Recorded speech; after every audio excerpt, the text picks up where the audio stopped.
Zorzi Indranil Ghosh. হুম, ঠিক আছে। এটা হচ্ছে অ্যাক্সিলারেটর, রাইট মোস্ট, হুম, তারপরে হচ্ছে ব্রেক, হুম, আর দুটোই আমরা কন্ট্রোল করছি হচ্ছে রাইট লেগ দিয়ে, Right leg ডান দিয়ে। দিকের পা দিয়ে। আর বা পায়ে রয়েছে হলো ক্লাচ, হ্যাঁ। এবং এখানে একটাই শুধু কন্ট্রোল টাচ। হুম। তাহলে এখন আমার স্টার্ট দেওয়ার জন্য গাড়িতে প্রথমে আগে ক্লাচটা ফুল প্রেস করব।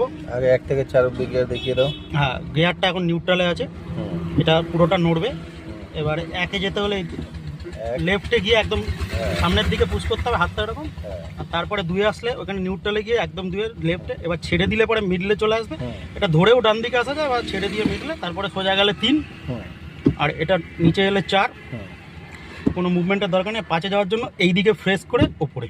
হুম, ওটা 5 এ, হ্যাঁ হ্যাঁ, 5 এ। 5-এ দিলাম। এবারে নিচে চলে এলাম, এটা নিউট্রাল। এবার রিভার্স গেলে স্ট্যান্ডিং পজিশন থেকে রিভার্স হবে, রানিং অবস্থায় রিভার্স হবে না। এবার এখন আমরা স্টার্ট করব, সেই জন্য আমরা একে দিই। জর্জি ইন্দ্রনীল ঘোষ। হুম, ঠিক আছে। এটা হচ্ছে অ্যাক্সিলারেটর, রাইট মোস্ট, হুম, তারপরে হচ্ছে ব্রেক, হুম, আর দুটোই আমরা কন্ট্রোল করছি হচ্ছে রাইট লেগ দিয়ে, Right leg ডান দিয়ে। দিকের পা দিয়ে। আর বা পায়ে রয়েছে হলো ক্লাচ, হ্যাঁ। এবং এখানে একটাই শুধু কন্ট্রোল টাচ। হুম। তাহলে এখন আমার স্টার্ট দেওয়ার জন্য গাড়িতে প্রথমে আগে ক্লাচটা ফুল প্রেস করব।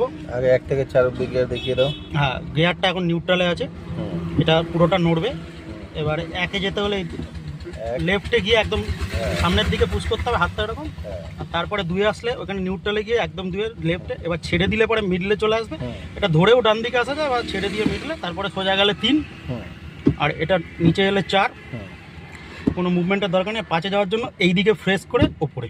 হুম, ওটা 5 এ, হ্যাঁ হ্যাঁ, 5 এ। 5-এ দিলাম। এবারে নিচে চলে এলাম, এটা নিউট্রাল। এবার রিভার্স গেলে স্ট্যান্ডিং পজিশন থেকে রিভার্স হবে, রানিং অবস্থায় রিভার্স হবে না। এবার এখন আমরা স্টার্ট করব, সেই জন্য আমরা একে দিই।